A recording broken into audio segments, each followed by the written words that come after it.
ராகு பகவான் உங்கள் ராசியை விட்டு உங்களுக்கு 12ஆம் இடம் அப்படிங்கிற இடத்துக்கு வரார். இவ்வளோ நாள் உங்கள் ராசியிலிருந்து படாத பாடு படுத்துறார். கேது பகவான் அப்படின்னு எடுத்துட்டோம்னா உங்கள் ராசிக்கு 7ஆம் இடத்துலேருந்து 6ஆம் இடத்துக்கு வரார். இந்த இடத்துக்கு இவ்வளோ நாள் 7ல் இருந்தார், களத்திரஸ்தானம் திருமணஸ்தானத்தில். 6ஆம் இடத்துக்கு வரார். அது நன்மை. இதில் என்ன ஒரு பியூட்டின்னா, மற்ற எந்த ராசிக்கு 12ஆம் இடத்துக்கு வந்தாலும் நான் சொல்கிற கஷ்டங்கள் அனைத்துமே அனுபவிக்கணும். இந்த மீன ராசிக்கு 12ஆம் இடத்துக்கு எந்த கிரகம் வந்தாலுமே அவன் கஷ்டப்பட வேண்டியதில்லை. அப்போ ராகு இவ்வளவு பிரச்சனைகள் இருந்தாலும் இந்த குரு பார்வைப்படுவதனாலும் மீனராசியாக போயிட்டதுனாலும் ராகுவால் எதுவும் செய்ய முடியாது. அமைதியாக கை கட்டின்னு தான் நிற்கணும். தர்மசாஸ்திரம்னா உங்களுக்குலாம் தெரியுமா? ஐயப்பனுடைய பேர் தான் தர்மசாஸ்திரம். ஹரிகரபுத்திரன்னு பேர். இப்போ பார்த்தீங்கன்னா அசாத்திய துணிவு ஏற்படுமா, நமக்கே தெரியாத ஒரு அசாத்திய பலம், அசாத்தியமான ஒரு துணிவு, தைரியம் பிறக்கும், துணிச்சல் பிறக்கும். வாடா பார்த்தலாம். அதான் ராகு வீணான பயத்தை கொடுப்பான்னு சொன்னேன். அது கேது பார்த்தீங்கன்னா அடுத்தது ஆப்போசிட்டாக அசாத்தியமான துணிவை கொடுக்குற, பயத்துக்கு ஆப்போசிட். அப்படியே பதவி உயர்வு, சம்பள உயர்வு உண்டாகும் அப்படிங்கிறத போடுறது. சில பேருக்கு உத்தியோக ரீதியாக இடமாற்றங்கள் ஏற்படும். வாழ்க்கையில் இது ஒரு நிறைய பேர் சொல்லலாம், உங்களுக்கு ஜென்மச்சனி கெடுதல் அப்படி இப்படிலாம் பயமுறுத்தி வச்சிருக்கலாம். ஆனால் இந்த கேதுவும் அந்த குரு பார்வை ராகு மேலே படுறதும் உங்களுக்கு இது ஒரு பொற்காலமாக தான் இருக்குது. இந்த மாதிரி ஒரு நல்ல டைம்ங்கிறது எப்போவுமே இந்த ஆப்போசிட்டான பலன்கள் தான் நன்மையை கொடுக்கும்.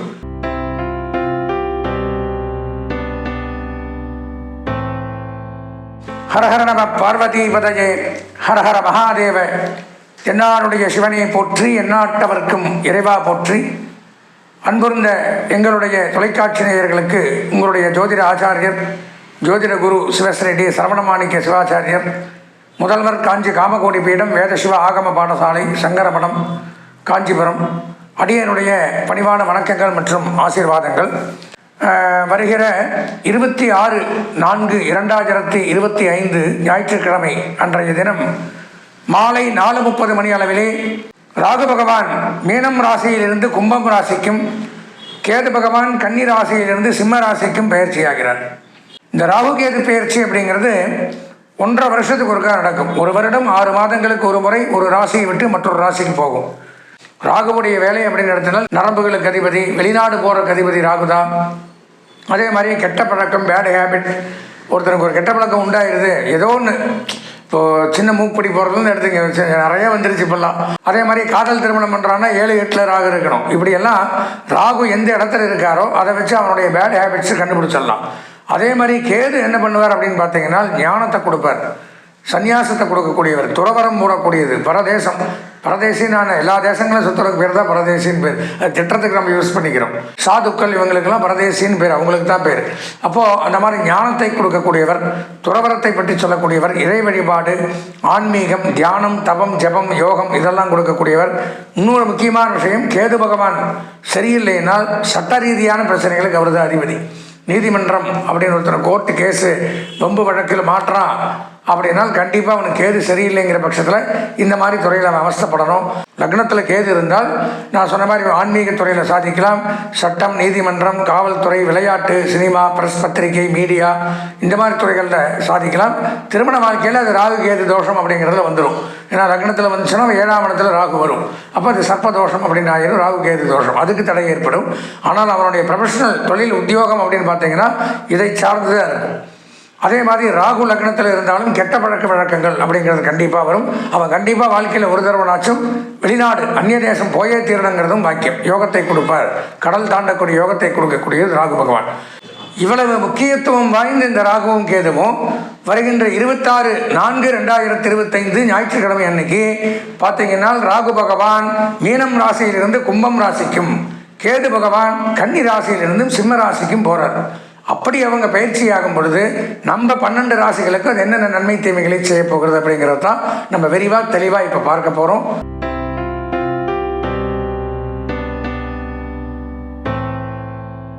அன்பார்ந்த எங்களுடைய பூரட்டாதி, உத்திரட்டாதி, ரேவதி ஆகிய நட்சத்திரத்தில் பிறந்த மீனராசி நேயர்களுக்கு வருகிற 26/4/2025 அன்றைய தினம் ராகு பகவான் உங்கள் ராசியை விட்டு உங்களுக்கு 12ஆம் இடம் அப்படிங்கிற இடத்துக்கு வரார்.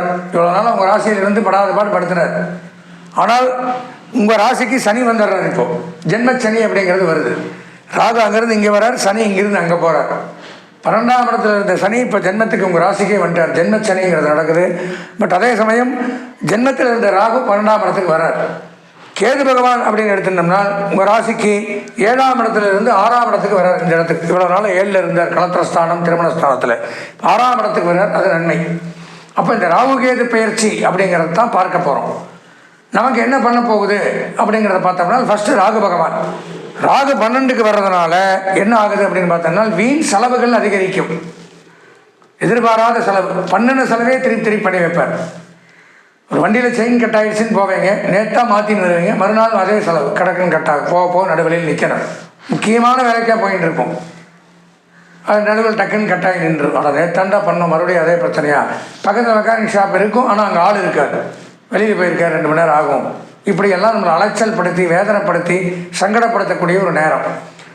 இல்லைங்கிற படத்தில் சத்ரு பயம், எதிரிகளுடைய தொல்லைகள், எப்போவுமே பயந்தே வாழ்கிறது. எவனா அதான் பண்ணிடுவானோ, பழைய பிரச்சனை வந்துடுமோ, இல்லை நம்ம தொழிலில் எதிரிகள் நிறைய கூட்டு இருப்பாங்க, அவங்களால தான் தொல்லை வந்துடுமோ, தொழிலுக்கு பாதிப்பு வந்துடுமோ, இப்படி எல்லாம் வரும். அதாவது 12ஆம் இடம் விரயஸ்தானத்திற்கு வரார், அதாவது ராகு பகவான். இதில் என்ன ஒரு பியூட்டின்னா, மற்ற எந்த ராசிக்கு 12ஆம் இடத்துக்கு வந்தாலும் இந்த தொல்லைகள் பூரா அனுபவிக்கணும். நான் சொல்கிற கஷ்டங்கள் அனைத்துமே அனுபவிக்கணும். இந்த மீன ராசிக்கு 12ஆம் இடத்துக்கு எந்த கிரகம் வந்தாலுமே அவன் கஷ்டப்பட வேண்டியதில்லை. ஏன்னு பார்த்தீங்கன்னா குரு பகவான் பார்வை அப்படிங்கிறது அவருக்கு இருக்குது. 9ஆம் பார்வையாக இருக்கிறதுனால மீன ராசிக்கு அவர் தான் அதிபதி. தனுசுக்கும் மீனத்துக்கும் குரு தான் அதிபதி. அவர் வீட்டுக்கு பின்னாடி இருக்கிறதுனால அவரை ஒன்றும் பண்ண முடியாது. ராகு எதுவுமே செய்ய முடியாது மீனராசிக்காரங்களை. அப்போ ராகு இவ்வளவு பிரச்சனைகள் இருந்தாலும் இந்த குரு பார்வைப்படுவதனாலும் மீனராசியாக போயிட்டதுனாலும் ராகுவால் எதுவும் செய்ய முடியாது. அமைதியாக கை கட்டின்னு தான் நிற்கணும், குருவை எதிர்த்து பேச முடியாது.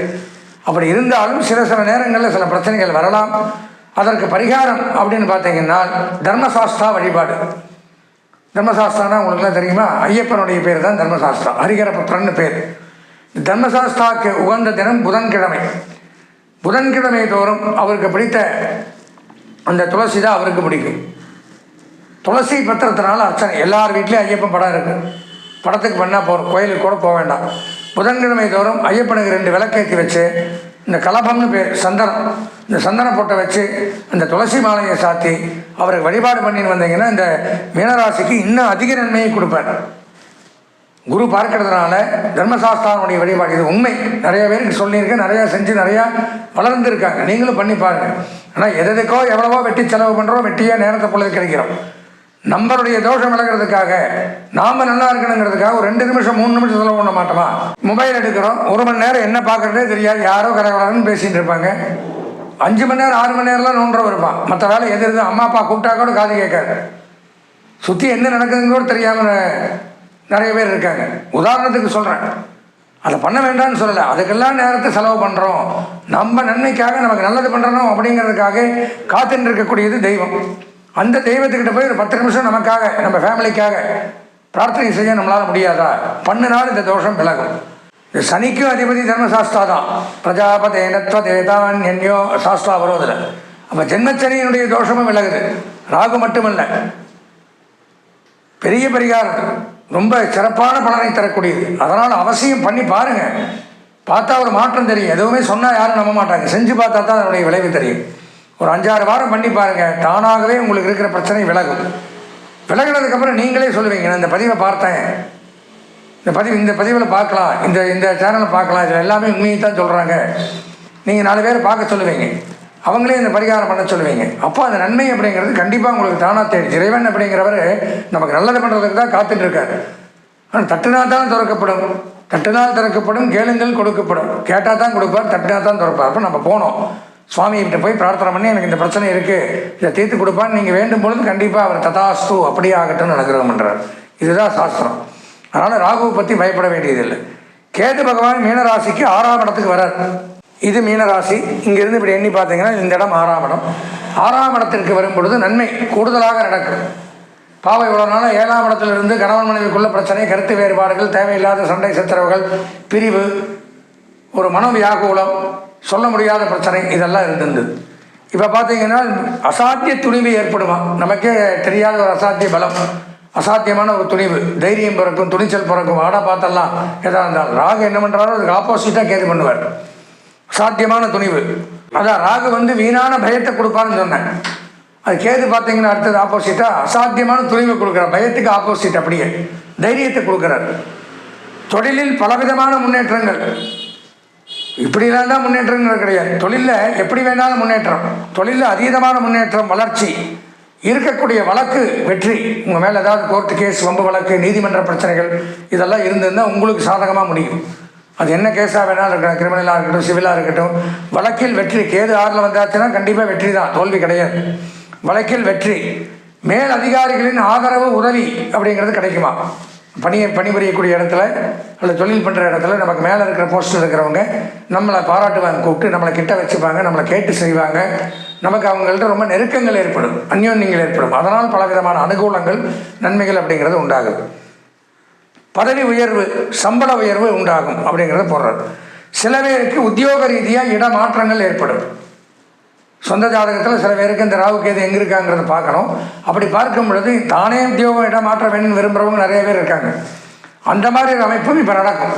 அந்த இடமாற்றத்தால் பதவி உயர்வும் முன்னேற்றம் தான் உண்டாகும் போட்டிருக்காங்க. சுகமாக வாழலாம், சுகஜீவி ஆவார். இந்த காலகட்டத்தில் சுகமாக வாழலாமா? ராகு என்ன கிடைத்தாலும் கேது வந்து தட்டி விட்டு வாடா நான் காப்பாற்றுறடா அப்படின்னு கூட்டிகிட்டு வந்துடுறாரு. சுகமாக வாழலாம். அதே மாதிரியே எந்த காரியத்தை எடுத்தாலும் நல்லபடியாக திறம்பட செய்து முடித்து பாராட்டை பெறுவீர்கள் அப்படின்னு போட்டிருக்காங்க. உங்களை நம்பி எப்போ எது ஒப்படைச்சாலும் அதில் ஜெயிச்சு காமிக்கக்கூடிய ஒரு நேரம், உறவினர்களுடைய உதவியும் கிடைக்கக்கூடிய ஒரு நல்ல நேரமாக இது விளங்குது. கேதுவை பொறுத்த வரைக்கும் 100க்கு 100% சூப்பராக இருக்குது. ராகு என்ன கெடுத்தாலும், அதாவது இந்த மீனராசிக்கு ஜென்மச்சனியாக இருந்தாலும் சரி, இந்த ராகு சரியில்லாமல் இருந்தாலும் சரி, அவங்க உங்களை என்னதான் கெடுதல் பண்ணாலும் கேது அள்ளி கொடுக்கறதுனால அவங்க 2 பேராலும் உங்களை எந்த எதுவுமே பண்ண முடியாது. சனியும் கெடுக்க முடியாது, ராகுவும் கெடுக்க முடியாது. இந்த தர்மசாஸ்திரா வழிபாடு நான் சொன்னதை மட்டும் புதன்கிழமை தோறும் விடாமல் பண்ணிடுவாங்க. இந்த கேதுவும் அள்ளி கொடுக்குறாரு, அந்த வழிபாடும் நீங்கள் பண்ணுறீங்க. ஜென்மச்சனியும் ஒன்றும் பண்ண முடியாது, அந்த ராகுவும் ஒன்றும் பண்ண முடியாது. எந்த ஒரு சக்தியினாலும் உங்களை தீண்ட முடியாத ஒரு சூழ்நிலை. குருவும் உங்களை காப்பாற்றுறார், ராசிநாதன். அப்போ கவலையே பட வேண்டாம். வாழ்க்கையில் இது ஒரு நிறைய பேர் சொல்லலாம் உங்களுக்கு ஜென்மச்சனி கெடுதல் அப்படி இப்படிலாம் பயமுறுத்தி வச்சிருக்கலாம். ஆனால் இந்த கேதுவும் அந்த குரு பார்வை ராகு மேலே படுறதும் உங்களுக்கு இது ஒரு பொற்காலமாக தான் இருக்குது. இந்த மாதிரி ஒரு நல்ல டைம்ங்கிறது எப்போவுமே இந்த ஆப்போசிட்டான பலன்கள் தான் நன்மையை கொடுக்கும். சனி கெடுதல்னு சொல்லுவாங்க, ஆனால் அந்த சனி வந்து அடங்கிடும். ராகு கேதுக்களை குரு பார்க்குது, ராகுவை கேது வாரி வழங்குறார். நீங்களும் வழிபாடு பண்ணுறீங்க, பண்ணும் பொழுது இந்த மாதிரி ஒரு நல்ல நேரம் அப்படிங்கிறது உங்கள் வாழ்க்கையிலே வராது. அதனால் இந்த பரிகாரத்தை முறையாக பண்ணின்னு வாங்க.